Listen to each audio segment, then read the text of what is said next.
Hi hello నమస్తే welcome to our channel. నేను సౌజన్య. Barrelakka Telangana elections టైంలో ఈమె గురించి మనం చాలాసార్లు మాట్లాడుకున్నాం. సో ఇప్పుడు కూడా తన గురించి మాట్లాడుకోవాల్సి వస్తుంది, ఎందుకంటే తన బాధని అలా వెలుబుచ్చుకుందనమాట. సో ఒక యూట్యూబ్ ఛానల్ వ్యక్తి వాళ్ళ నాన్నగారికి మందు తాగించి సో తన మీద చాలా బ్యాడ్ కామెంట్స్ చేయించడం జరిగింది. సో ఆ వీడియో మనం అందరం చూసాము. సో దానివల్ల తను ఎంత మానసిక క్షోభను అనుభవించింది. ఇప్పుడు వెతికి ఫైనల్ అబ్బాయిని పట్టుకుంది. సో డైరెక్ట్గా అబ్బాయిని వెళ్ళి మీట్ అయ్యి ఆ అబ్బాయిని చితక్కొట్టింది అనేటువంటి మాటలు మనకి వార్తలు బయటకు వస్తున్నాయి. సో దీనిపైన ఆయన అభిప్రాయాన్ని విశ్లేషణని మనతో పంచుకోవడానికి ఈరోజు మనతో పాటు ఉన్నారు ఫిలిం క్రిటిక్ విజ్ఞాన్ దాస్ ఉన్నారు. వారితో మాట్లాడదాం. హాయ్ అండి. Hi. So Barrelakka Telangana elections టైంలో మనం ఆమె గురించి చాలా మాట్లాడుకున్నాము. సో ఒక యూట్యూబ్ ఛానల్ వ్యక్తి, అంటే అందులో యూట్యూబ్ ఛానల్లో పనిచేసే ఒక వ్యక్తి వాళ్ళ నాన్నగారి వీడియో కూడా అప్లోడ్ చేయడం జరిగింది ఓటింగ్కి ఒక 2-3 days బిఫోర్. సో అందులో తన క్యారెక్టర్కి సంబంధించి చాలా మాటలు మాట్లాడారు వాళ్ళ నాన్నగారు. అంటే నేను ఒక తెలిసి తెలియక అడుగుతున్నాను, ఒక తండ్రిని ఒక కూతురు ఇంటికి రానియకుండా ఉంది అని అంటే ఏమై ఉండొచ్చు అంటారు. ఎందుకంటే ఆ మాట అన్నాడు, నా కూతురు నన్ను ఇంట్లోకి రానియట్లేదు అని. అంటే మనం ఏమీ చూడలేదు బర్రెలక్క విషయంలో. ఆమె లైఫ్లో వాళ్ళ అమ్మకి నాన్నకి సంబంధించి ఏం జరిగిందని మనకి ఏమీ తెలియదు. ఏమీ తెలియకుండా కొంతమంది నోటుకొచ్చేటల్లా మాట్లాడుతున్నారు, తండ్రిని రానియదా అదా అనేసి అని. అంటే తండ్రి తన బాధ్యతని నిర్వర్తించాడా లేదా అనేది కూడా పాయింటే కదా ఇక్కడ. సో బర్రెలక్క తనని వాళ్ళ నాన్నని ఇంటికి రానివ్వట్లేదు ఎంతవరకు కరెక్టో, సో వాళ్ళ నాన్న తండ్రిగా వ్యవహరించాడా లేదా అనేది కూడా ఆలోచించాలి. కానీ ఆలోచించకుండా చాలామంది నరలేని నాలుకైనా మాట్లాడచ్చు అన్నట్టు దాని పరంగా చాలామంది మాట్లాడుతున్నారు. మీరేమంటారు దీనికి సంబంధించి? ఒక కొడుకు తండ్రిని ఇంటికి రానివ్వట్లేదు అంటే ఎరా బుద్ధుందా, నేను కని పెంచినోడు సిగ్గులేదా అని చెప్పేసి వాడిని 4 చివాట్లు పెట్టే ప్రపంచం ఉంది. ఒక కూతురు తండ్రిని ఇంటికి రానివ్వట్లేదంటే కూతురికి నీతులు చెప్పొద్దు. నీతులు చెప్పేవాడు ఎన్నైనా చెప్తాడు.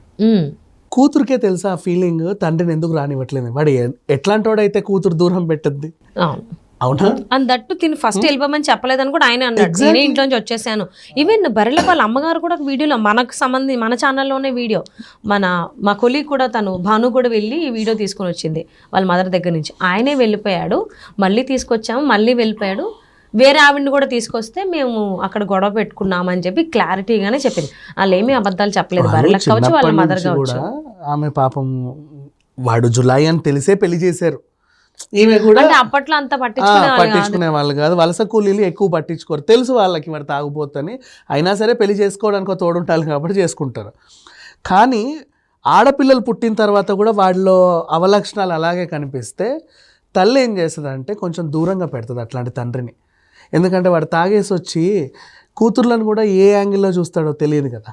ఇల్లంటే కూతుర్లు ఫ్రీగానే ఉంటారు, పైగా పేదింటి వాళ్ళు అంటే చాలీ బట్టలు వేసుకొనే ఉంటారు. అట్లాంటప్పుడు వాడు ఏ బుద్ధితో ఏ రాత్రి ఏ బుద్ధితో నా కూతుర్లను చూస్తాడో, ఎందుకు వచ్చిన గొడవ, వాడిని దూరంగానే పెట్టాలని చెప్పేసి దూరంగానే ఉంచుతారు. నెక్స్ట్ ఎప్పుడు వచ్చినా వీళ్ళు డబ్బులు అడుగుతున్నారు, సోది అసలు నా తాగడానికి సరిపోవట్లేదు ఏంటి, వీళ్ళు అసలు వీళ్ళ దగ్గర నుంచి వెళ్ళిపోదాం అనుకునే తాగుపోతే ఏం చేస్తే ఎట్లా వెళ్ళిపోతున్నాం కదా, ఉన్న కాడికి మొత్తం తీసుకొని వెళ్ళిపోదాం అనుకొని ఎంతో కొంత సర్దుకొని వెళ్తాడు. అలా ఇంట్లో 5,000 10,000 ఎంతో ఇంత చిల్లర ఉంటే అవి పట్టుకొని వెళ్ళాడు అని వాళ్ళు చెప్పారు. నెక్స్ట్ ఆ గిల్ట్ ఉంటుంది కదా, ఒక గిల్ట్, అయ్యో ఆడపిల్లల దగ్గర డబ్బులు తీసుకొని పోయాను నేను అని. ఆ గిల్ట్తో చాలా రోజులు రావడం మానేశాడు. ఒకనొక స్టేజ్ అప్పుడు ఆ పిల్ల అప్పుడు అంటే చిన్నది, అంటే గిల్ట్ అవ్వచ్చు, లేకపోతే 5,000 ఉన్నంత వరకు తాగి ఉండొచ్చు. అండ్ అప్పుడంటే చిన్నపిల్ల అంటే తల్లి అప్పుడే దూరం పెట్టింది. పాప మెచ్యూర్ అయిన తర్వాత రానిస్తుంది అలాంటి వాడిని, చచ్చిన రాని తల్లి చాలా జాగ్రత్తగా. అందుకు ఎప్పుడైతే బర్రెలకు మెచ్యూర్ అయిందో అప్పటి నుంచి వాడిని రానివ్వట్ల వాళ్ళు, ఆ ఇంటి దరిదాపులకు కూడా రానివ్వాలి. ఏం చేస్తాడు అంతే కదా, వాడు తాగుపోతూ ఎంత కాదన్నా. అండ్ ఎందుకంటే ఇప్పుడు రీసెంట్లీ మొన్న చూసిన ఇంటర్వ్యూనే, ఇన్నేళ్ల తర్వాత కూడా వాడికి బుద్ధి రాక నా కూతురు అలాంటిది ఇలాంటిది అని చెప్పినోడు, చిన్నప్పుడు వాడి బుద్ధి ఇంకెంత వక్రంగా ఉంటుంది. బర్రెలకు కూడా అలాంటి అనుభవాలు అనుభవించిందేమో, సో చెప్పుకోవట్లేదేమో. ఆడపిల్ల ఎందుకు చెప్పుకుంటారమ్మా ప్రతిదీ? అదే కదా, అంటే చెప్పుకోలేనివి కూడా ఉంటాయి కదా, 190 ఉంటాయి. ఆడపిల్లలకి ఇంకా ఎక్కువ ఉంటాయి. ఎందుకు ఈ మాటలు మాట్లాడే వాళ్ళు అంటే తండ్రి వైపు ఆలోచించి మాట్లాడే వాళ్ళు అందరూ కూడా ఒకసారి ఇది విని అమ్మాయిలు కూడా ఉన్నారు. అమ్మాయిలు ఎందుకు బర్రెలక్క పొజిషన్లో ఉండి అంటే అంటే ఒక ఆడపిల్లగా ఆలోచించట్లేదు ఏంటి అనేది నాకు అర్థం కాని విషయం. అండ్ ఇంకా ఆ ఇంట్లో ఉండలేక కూడా పాపం అప్పుడు చాలాసార్లు ఆ షాపుల్లోనే పడుకున్నారంట. మళ్ళీ ఆ సామాన్లు ఎక్కడ పోతాయో, ఆడపిల్లలు మమ్మల్ని ఎవడేం చేస్తాడో, ఆ సామాన్లు పోతాయేమో అని చెప్పేసి. సో అంత బాధలు అనుభవించిన అమ్మాయి సరే ఏదో ఒక రకంగా ఇన్స్టాగ్రామ్లో అప్పుడప్పుడు ఆమెకంటూ కొంచెం ఫ్రీనెస్ మైండ్ ఉండాలని చెప్పేసి చిన్న చిన్న రీల్స్ స్టార్ట్ చేసుకుంది. చాలామంది ఇట్లాంటి బాధలు పడేవాళ్ళు ఆ రోజుల్లో అంటే డైరీలు రాసుకునేవాళ్ళు ఏడ్చుకుంటూ బాధలన్నీ. ఈ రోజుల్లో మనకి స్మార్ట్ ఫోన్లు వచ్చాయి కాబట్టి జస్ట్ ఒక టైంపాస్గా రీల్స్ ఏదో చేస్తూ వాళ్ళ మైండ్ మార్చుకుంటారు. ఈ పిల్ల అదే ఫాలో అయింది. అలా అని చెప్పి రీల్స్ చేసింది, అది చేసింది ఏంటంటే ఆమెకి మెచ్యూరిటీ లేదని కాదు. మన వాళ్ళు సామాజికవేత్తలు చాలామంది అక్కడికి వెళ్ళి అడిగితే ఆమెని, అమ్మాయి నువ్వు రాజకీయాల్లోకి వస్తే వచ్చావు, ఏదో నీకు నలుగురు తోడయ్యారు కదా అని వచ్చావు కదా, అసలు ఏం చేద్దాం అనుకుంటున్నావు నువ్వు అని అడిగితే ఆమె చెప్పిన 4-5 పాయింట్లు. మా ఊర్లో సరైన ఆసుపత్రి లేదండి, అండ్ పట్నం పోవాలి, ప్రెగ్నెన్సీ వచ్చినా పట్నం వెళ్ళాలి, వెళ్ళే దారిలోనే డెలివరీలు అయ్యేలాగా ఉంటాయి మా రోడ్లు, మా రోడ్డుకి మంచి, మా ఊరికి మంచి రోడ్డు కావాలి, అండ్ నెక్స్ట్ నేను డిగ్రీలు పీజీలు చదవాలనుకున్నా కానీ అంతటితోనే ఆగిపోయా. రీజన్ ఏంటంటే ఆడపిల్లని కాబట్టి మాకు ఇక్కడ ఊర్లో మండల స్థాయిలో కాలేజ్ వరకే, ఇంటర్ వరకే ఉన్నాయి. డిగ్రీ చేయాలంటే కొంచెం జిల్లా స్థాయి వరకు వెళ్ళాలి, అక్కడికి తప్ప ఇంకా లేవు. అంత దూరం ఆడపిల్లని పంపించడం ఇష్టం లేక మా వాళ్ళు ఏం చేస్తారంటే చాలామందికి 10th ఇంటర్ కాగానే కన్వీనియంగా చాలే అమ్మ పెళ్లి చేసేస్తామని పెళ్లి చేశారు. అట్లా చాలామంది డిగ్రీలు పీజీలు చేయకుండా ఉండిపోయారు. మా ఊర్లో కనీసం మా మండలం స్థాయిలో అయినా సరే కొల్లాపూర్ దగ్గర ఒక మంచి డిగ్రీ కాలేజ్, ప్రభుత్వ డిగ్రీ కాలేజ్ కానీ ప్రైవేట్లో ఎవరైనా వస్తే బాగుండు, దానికి నేను కృషి చేస్తానని చెప్పింది. నెక్స్ట్ నిరుద్యోగ సమస్య ఉంది, అసెంబ్లీలో మాట్లాడే వాళ్ళు ఎవరు లేరు, ఇప్పటిదాకా ఉన్న వాళ్ళకి అసలు వాళ్ళ పేర్లే వాళ్ళకి సరిగా పలకడం రాదు. అలాంటి నిరుద్యోగ సమస్యని నేను అక్కడికి వెళ్ళి, అంటే నిరుద్యోగం నేను తీర్చలేకపోవచ్చు, కనీసం ఆ గలం విప్పడానికంటే ఒకరు ఉండాలి కదా, నేను విప్పుతా. అక్కడికి వెళ్ళింది. ఇంకో 4-5 మంచి మంచి పాయింట్లు ఆవిడ చెప్పిన దాంట్లో ఏమైనా పిచ్చి పాయింట్లు ఏమైనా ఉన్నాయా? లేదే. అండ్ రాజకీయాల్లోకి రావడానికి మినిమం డిగ్రీ చేసి ఉండాలి అనేది ఎక్కడా రూల్ లేదు. సో అలా అయితే చూసుకుంటే ఇప్పుడున్నటువంటి రాజకీయ నాయకులు ఎవ్వరు కూడా, ఐ మీన్ కొంతమంది ఇంతకు రాదమ్మా, గ్రీన్ పైన ఆరెంజ్ కింద వేస్తారు, అది కట్టిన వాళ్ళకి తెలివి. సో కొంతమంది రాజకీయ నాయకులు అయితే అసలు డిగ్రీ లేకుండా కూడా ఉన్నవాళ్ళు, గొప్పగా పాలించిన వాళ్ళు, పరిపాలన చేసిన వాళ్ళు చాలా మంది ఉన్నారు. సో చదివితేనే తెలివితేటలు ఉన్నాయనే దానికి అది బుల్షిట్. లోక జ్ఞానం కూడా ఉంటుంది చాలా మందికి, అండ్ ఈ పిల్లకి పుష్కలంగా ఉంది. అవును. అండ్ నెక్స్ట్ ఇట్లా ఇంత తెలివిగా మాట్లాడుతుంది అని ఫస్ట్ రాజకీయాల్లోకి వచ్చి ఇన్స్టా రీల్ చేసుకుని ఆమెకి ఎవరు పోతారులే అని అనుకున్నారు. నెక్స్ట్ తెలివిగా మాట్లాడుతుంది అమ్మాయి, జనాలు అట్రాక్ట్ చేస్తుంది, ఎక్కడెక్కడి నుంచో విరాళాలు సేకరిస్తుంది, అంత పవర్ఫుల్గా ఉందని తెలిసేసరికి మిగతా వాళ్ళకి భయం పుట్టి అవతల అపోజిషన్ వాళ్ళు ఇట్లాంటి చిల్లర యూట్యూబ్ ఛానల్స్ని ఎవరినో ఎగేసుకొని వచ్చేసి వాళ్ళ చేత ఆ పిల్ల బాగా ఇచ్చేసింది, డౌన్ చేయండి అని చెబితే వాడేవాడో అడ్రస్ లేనివాడు ఒక అడ్రస్ లేని ఛానల్ పట్టుకొని వచ్చి ఈ పిల్లకి ఏం చేస్తే బాగుంటుందని ఆలోచిస్తే వీళ్ళ తండ్రి ఒకడు ఉన్నాడు, జులాయిగా తిరుగుతాడు, వాడికి ఇంత మందు పోసే చాలు, మనం ఏం చెప్తే అది చెప్పేస్తాడు, అట్లాంటిది వాడి చేతిలో ఒక 1000 రూపాయలు పెట్టావంటే ఇక నీ కాలు గడికి నెత్తిని చల్లుకుంటాడు, కరెక్ట్ టైము వాడిని యూటిలైజ్ చేసుకుందామని చెప్పి చాలా వ్యూహాత్మకంగా వ్యవహరించి ఆ రోజు ఆయన కూడా తాగుతూ మాట్లాడాడు యథేచ్ఛగా. మనిషిని మంచి అని చెప్పేదానికంటే చెడ్డ చేయడం చాలా 5 నిమిషాల పని, అది కూడా ఎక్కువే. వాడికి పీకల దాకా మందు పోసి జేబులో 400-500 పెట్టేసరికి వాడు ఎలా వాగాడు. అసలు నా కూతురు చెడ్డది, అది ఎట్లాంటిదంటే అట్లాంటిది, ఎవడు పడితే వాడితో తిరిగేస్తుంది, ఆల్రెడీ పెళ్లి చేసుకుంది, అసలు ఆమెకు బర్రెలే లేవు, అసలు బర్రెలకే కాదు. ఏం మాట్లాడాడు అసలు, మామూలుగా విన్నావా? అంత నీచంగా మాట్లాడిన తండ్రి నేను ఇప్పటిదాకా చూడాల.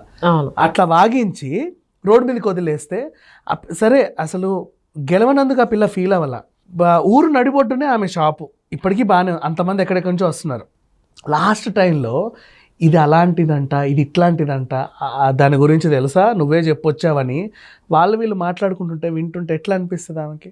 మెంటల్లీ పైగా ఎవరు చెప్పారంట, ఎవరు చెప్పడం ఏంటి, అలా వాళ్ళ నాన్నే చెప్పాడు, చిన్నప్పటి నుంచి ఆ పిల్ల అట్లాంటిదంట, అందుకే వాళ్ళ డాడీ దూరంగా ఉంటాడంట.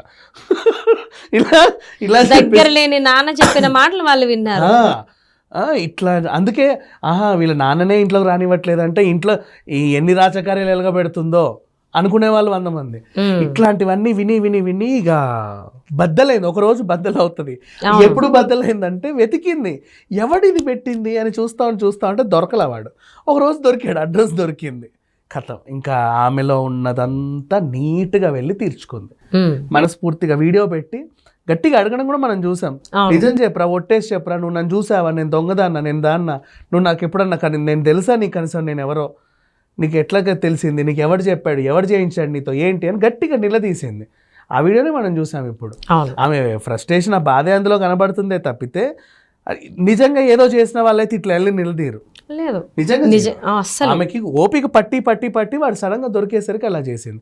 వీడు చేయించింది కూడా తప్పే యాక్చువల్గా చెప్పాలంటే. ఇంకోటి, సరే ఒక నిమిషం, బర్రెలకు అలాంటిది ఇలాంటిది అని అందాం అనుకో, ఆమె ఎలాంటిదైనా అది ఆమె పర్సనల్. అవును, వీడికి ఎందుకు అవసరం ఏంటి? ఫస్ట్ ఆఫ్ ఆల్ ఆమె ఎట్లాంటిదైనా ఆమె పర్సనల్. అది ఆమె దొంగదా, ఆమె లేకపోతే ఆమె రాజకీయ నాయకులైనా కాదా, ఆమె ఇంకెవరన్నానా, అది ఆమె పర్సనల్. వాళ్ళు అడగడానికి చాలామంది ఉంటారు. అండ్ పైగా ఇంకా చెప్పాలంటే ఇప్పుడు ఎప్పుడైతే లైమ్ లైట్లోకి వచ్చిందో పిల్ల గురించి అందరికీ తెలుస్తుంది. వీడొక్కడే బయట పెట్టాల్సిన అవసరం లేదు.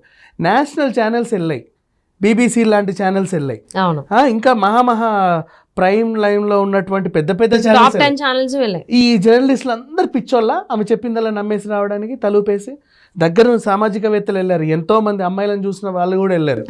వాళ్ళందరూ పాజిటివ్గా వస్తున్నారు అంటే ఆమెలో ఏదో చూసి వస్తున్నారు కదా. వీడెవడు చెప్పడానికి ఆమె పిల్ల చెడ్డది, ఆ పిల్ల ఇంకొకటి అది ఏవో అని చెప్పడానికి. క్యారెక్టర్ అసోసియేషన్ చేయడం అనేది లిటరల్లీ ఒక క్రైమ్. అది నిజంగా చాలా పెద్ద క్రైమ్. అండ్ వాడికి ఎన్ని శిక్షలు వేసినా తప్పలేదు. కానీ ఈమె ఇంకా అసలు తల తక్కువ చేసింది. వాడిని మొత్తం చెప్పులు తీసుకొని గుడ్డలు తనినా కూడా సిగ్గురాదు వాడికి. అదే గ్రీన్ మ్యాట్లో వాడి స్టూడియోలోనే వేసి వాడి ఛానల్లోనే వేయాలి. అప్పుడు కానీ కూడా బుద్ధి రాదు వాళ్ళకి.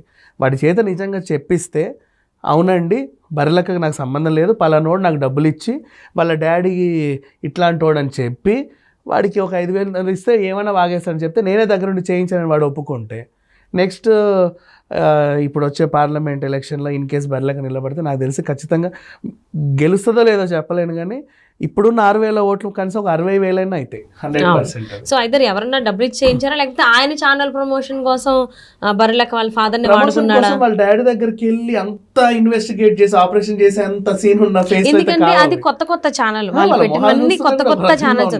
ఇంగిత జ్ఞానం అనేది కూడా వాళ్ళకి లేదు, జీరో. కామన్ సెన్స్ అనేది అంతకంటే లేదు వాళ్ళకి, లేదు అసలు. ఆ 2 పదాలు కూడా ఏదో సంస్కృతం విన్నట్టుగానే ఉంటాయి వాళ్ళకి.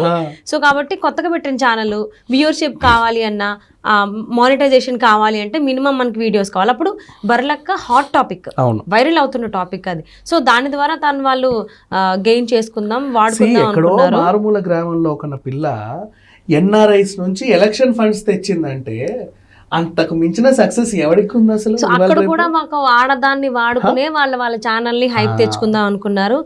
అది ఎంత నీచాత నీచం అంటే అంత నీచాత నీచం.